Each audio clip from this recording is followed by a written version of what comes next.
형제 자매님들 안녕하십니까? 코로나 상황이 좋지 않아서 이렇게 영상으로 성도님들을 뵙게 됩니다.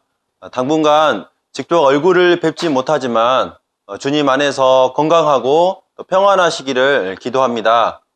오늘은 최근에 묵상한 에스라서 1장에서 3장의 말씀을 살펴보면서 다시 시작하신 하나님의 역사라는 주제로 주님께서 주신 교훈을 함께 나누고자 합니다. 먼저 당시의 배경이 되는 말씀인 에스라서 1장 1절에서 2절의 말씀을 살펴보도록 하겠습니다. 바사왕 고레스 원년에 여호와께서 에레미야의 입을 통하여 하신 말씀을 이루게 하시려고 바사왕 고레스의 마음을 감동시키심에 그가 온 나라에 공포도 하고 조소도 내려 이르되 바사왕 고레스는 말하노니 하늘의 하나님 여호와께서 세상 모든 나라를 내게 주셨고 나에게 명령하사 유다 예루살렘에 성전을 건축하라 하셨나니 때는 페르시아 왕 고레스 1년이라고 말하고 있습니다. 이 시기는 이스라엘 백성들의 영화로운 시기였던 다윗의 때도 지나갔고 솔로몬 성전의 화려함도 지나갔고 하나님께 불순종해서 나라가 분열되고 수많은 왕들과 백성들이 타락의 길로 가다가 그만 아시리아와 바벨론이라는 강대국에 의해서 허망하게 망하고 난 뒤의 이야기입니다.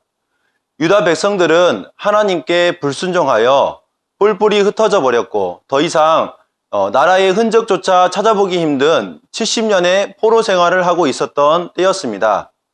그러나 하나님께서 일찍이 에레미야라는 선지자를 통해서 하신 말씀인 바벨론에서 70년이 차면 내가 너희를 돌보고 나의 선한 말을 너희에게 성취하여 너희를 이곳으로 돌아오게 하리라 라는 말씀을 이루시는 것을 볼 수가 있습니다. 70년이라는 세월을 한번 생각해 보시기 바랍니다. 우리나라가 일제의 식민지로 36년이라는 시간을 겪었을 때 점차 우리의 언어와 문화가 말살되는 일이 벌어졌습니다. 이제는 더 이상 가망이 없다고 여겨질 그때에 하나님께서는 약속하신 말씀을 신실하게 이루시는 분임을 볼 수가 있습니다. 고레스라는 이 왕을 통해서 페르시아 땅에 살던 유다 백성들에게 예루살렘으로 가서 무너진 성전을 건축하라고 조서를 내리게 하시는 것이었습니다. 이때에 예루살렘으로 간 유다 백성들이 어떤 사람이었는지 성경이 기록하고 있습니다. 이에 유다와 베냐민 족장들과 제사장들과 레위 사람들과 그 마음이 하나님께 감동을 받고 올라가서 예루살렘에 여호와의 성전을 건축하고자 하는 자가 다 일어나니 무너진 성전을 건축하고자 한 사람들, 즉 다시 시작하는 하나님의 역사에 동참하는 사람들의 특징이 방금 말씀에 나와 있습니다. 그것은 그 마음이 하나님께 감동을 받은 사람이었다는 것입니다. 하나님께서 그 마음을 감동시키시는 자, 그가 바로 하나님께서 말씀하신 성전을 짓게 된 것입니다. 우리는 언제 하나님께 감동을 입었습니까? 저는 과거 참 불안하여 초조해하면서 인생을 초라한 저의 힘으로 살아갔던 구원받기 전에 저의 모습을 생각해 보았습니다. 그렇게 막연히 살아가면서 저의 삶에 참 기쁨과 만족이란 찾아보기 힘들었던 것이 저의 모습이었습니다. 그러던 저의 모든 죄를 이미 2000년 전에 해결하신 분이 있다는 소식을 듣게 되었을 때 저는 하나님께 감동을 입었습니다. 이런 분이 나를 사랑하시는구나. 이 소식을 듣도록 지금까지 나의 삶을 인도해 주신 분이 하나님이시구나 라는 사실에 저희 마음이 하나님께 감동을 받게 되었습니다. 하나님께 감동을 입게 되었을 때 첫 번째가 죄라는 것이 무엇인지 비로소 깨닫게 되었습니다. 그리고 그동안 미워했던 사람들에 대해서 미워하는 마음이 사라지게 되고 모두가 불쌍한 죄인에 불과한 사실을 깨닫게 되었습니다. 이것이 우리가 하나님께 감동되어 변화된 모습이었습니다. 우리 모두는 주 예수 그리스도의 은혜를 받아서 하나님께 감동된 사람들입니다. 여기 본문의 말씀을 통해서 발견하는 성전을 재건한 사람들에 대한 또 다른 정보를 말해주고 있는데, 예루살렘의 여호와의 성전을 건축하고자 하는 자가 다 일어나니 라는 구절입니다. 여기 다 일어나니 라는 말씀을 통해서 하나님께 감동된 사람은 애애 없이 모두가 이 무너진 성전을 건축하고자 일어났다는 것을 말하고 있습니다. 하나님께 감동된 사람은 소외된 사람이 없었고 나태에서 뒤로 물러난 사람이 없었다는 것입니다. 나는 하나님께 감동받은 구원받은 사람이지만 이미 나의 삶은 많은 곳에서 망가져 버렸어. 그래서 나는 하나님이 나를 통해서는 더 이상 어떤 일도 할 수 없어. 이렇게 생각할 수 있습니다. 그러나 오늘 본문에 등장하는 유다 백성들 중에 그 누가 하나님께 내세울 것이 있어서 이 일에 동참할 수 있었겠습니까? 이미 하나님께 불순종한 결과로 하나님께 징계를 받아서 먼 타국에 포로로 끌려온 사람들이 아니었습니까? 그런 백성을 하나님께서 사용하시는 것입니다. 너무나 허물이 많다고 하나님께 더 이상 사용될 수 없다고 말할 수가 없는 것입니다. 하나님은 우리가 아직 죄인 되었을 때조차 우리를 향한 사랑을 확증하여 십자가에서 우리 대신 아들을 죽게 하신 분이라는 것을 말씀하고 있습니다. 이제 우리에게 필요한 것은 하나님께 자신의 모습을 있는 그대로 정직하게 아뢰고 그분께서 하시는 음성을 쫓아 하나하나 살아나가는 것이 바로 하나님이 기뻐하시는 것이라는 것입니다. 그럴 때 하나님은 우리를 통해서 다시 일을 하시는 것입니다. 로마서 11장 29절의 말씀을 보시면 하나님의 은사와 부르심에는 후회하심이 없느니라 라는 말씀을 생각하게 됩니다. 또한 나태에서 뒤로 물러나 있어서도 안 될 것입니다. 7절과 8절의 말씀을 보시면 고레스 왕이 또 여호와의 성전 그릇을 꺼내니 옛적에 느부갓네살이 예루살렘에서 옮겨다가 자기 신들의 신당에 두었던 것이라. 바사왕 고레스가 창고지기 미드르닷에게 명령하여 그 그릇들을 꺼내어 세어서 유다 총독 세스바살에게 넘겨주니라고 기록되어 있습니다. 과거 느부갓네살 왕이 하나님의 성전 그릇들을 우상의 신당에 두었습니다. 고레스 왕은 이 성전 도구들을 꺼내어 다시 하나님의 성전 안에 그릇들을 두라고 말하고 있습니다. 우리는 영적인 실상을 꺼내어 보아야 합니다. 주님께서 오시기 가까운 이 시대에 영적으로 죽어서 멸망하고 있는 우리 주변의 사람들의 실태를 꺼내어 봐야 되고, 하나님의 놀라운 축복을 받은 성도들이 누릴 하늘의 기업을 꺼내 보아야 합니다.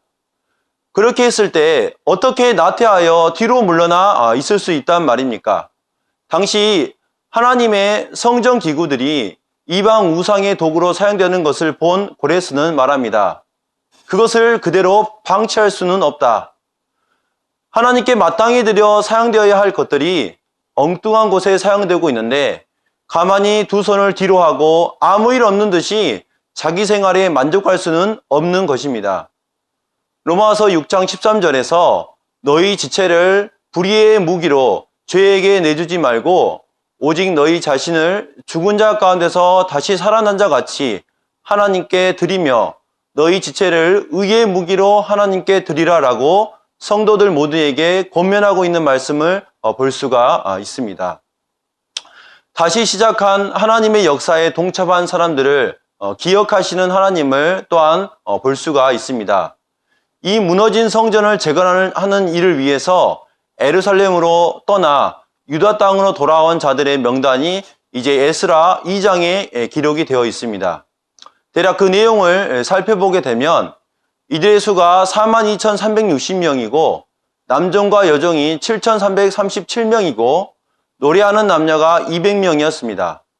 그리고 여기에는 유다 백성으로 인정받는 유다 각 성읍 동참한 사람, 그리고 제사장, 레위 사람의 수뿐만 아니라 인정받지 못한 느디님 사람과 솔로몬 신하 그리고 조상의 족보를 잃어버린 사람도 포함하고 있는 것을 볼 수가 있습니다.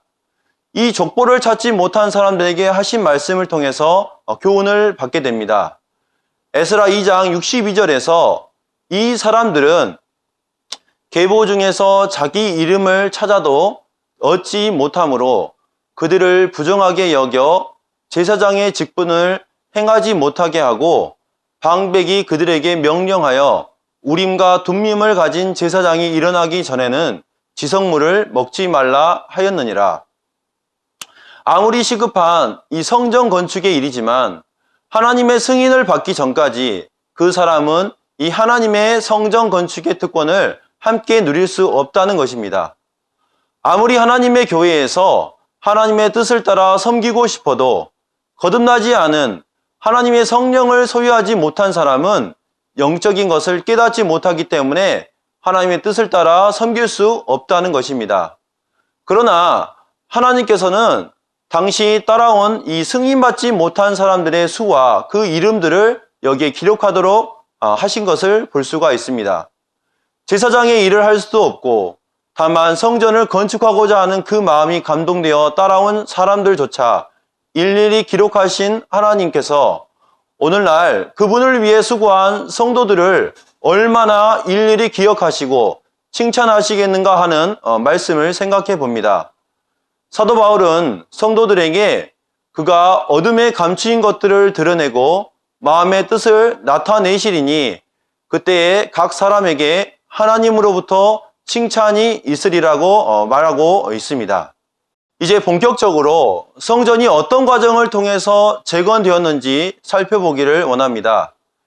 에스라 3장으로 넘어가서 1절과 2절의 말씀을 보도록 하겠습니다. 이스라엘 자손이 각자의 성읍에 살았더니 7째 달에 이르러 일제히 예루살렘에 모인지라 요사닥의 아들 예수아와 그의 형제 제사장들과 스알디엘의 아들 스룹바벨과 그의 형제들이 다 일어나 이스라엘 하나님의 제단을 만들고 하나님의 사람 모세의 율법에 기록된 대로 번제를 그 위에 드리려 할세. 이스라엘 자손들이 하나님께 감동되어 먼 길인 예루살렘으로 돌아왔지만 바로 성전을 짓는 것은 불가능했습니다.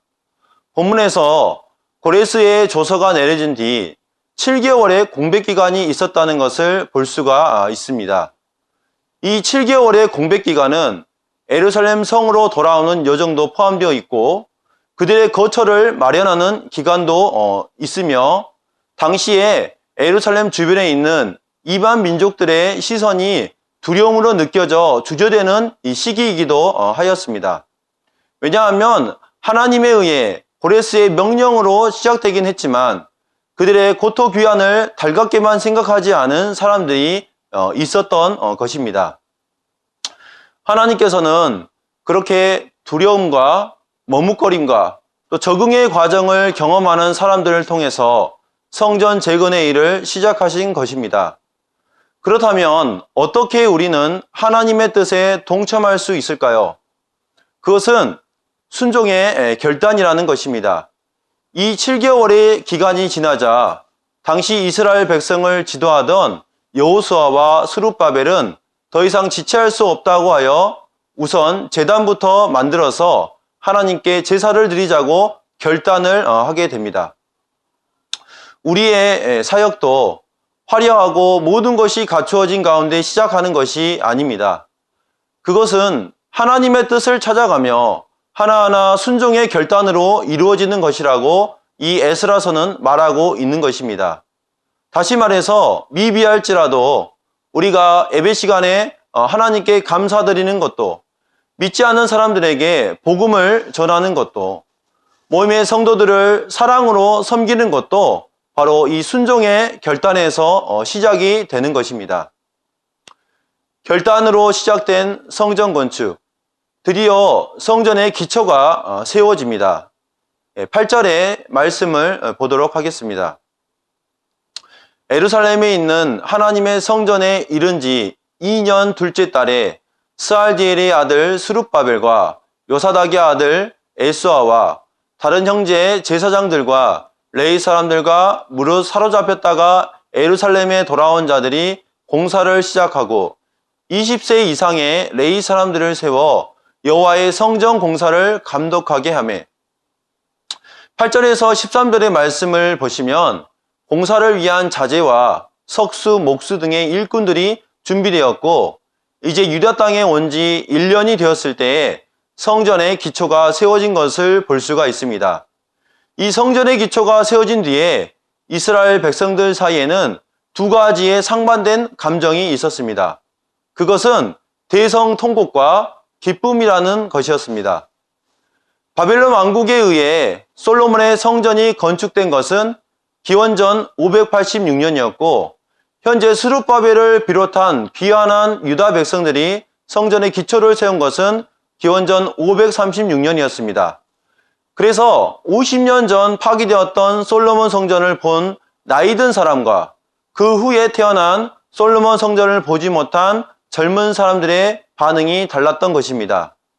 솔로몬 성전을 본 앞세대는 대성통곡하였고 젊은 세대는 기쁨의 함성을 외치게 되었습니다. 이 두 가지 반응 중에서 무엇이 옳은 것일까요? 결론부터 말씀드리자면 두 반응 모두 맞는 반응입니다. 먼저 대성통곡하는 반응이 당연한 것이었습니다. 솔로몬 성전을 무너뜨리게 한 것은 바로 그들의 죄악 때문이었습니다. 이 죄악이 이런 억장이 무너지는 일로 찾아온다는 것을 우리는 잊지 말아야 할 것입니다. 우리의 죄악이 바로 우리와 우리 자손을 이렇게 아프게 만든다는 것을 늘 기억해야 했다는 것입니다. 우리의 죄악이 우리 주님을 십자가에 못 박게 만들었습니다. 참으로 주님을 십자가에 못 박게 한 이것보다 더 큰 슬픔과 아픔의 이유가 없을 것입니다. 다음으로 성전의 기초가 놓여진 것을 보고 기뻐해야 합니다. 왜냐하면 우리를 향해 하나님의 계획이 여전히 존재하고 유효하다는 증거이기 때문입니다.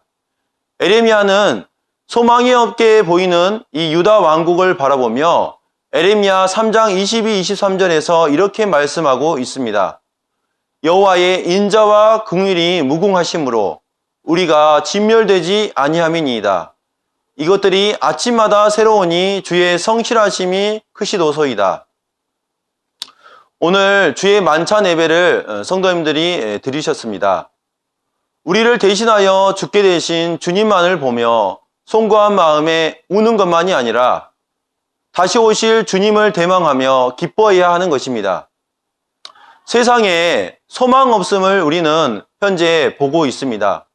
그런데 이 세상에 우리를 데리러 주님께서 다시 오시겠다는 것을 생각할 때 우리는 기뻐할 수 있다는 것입니다.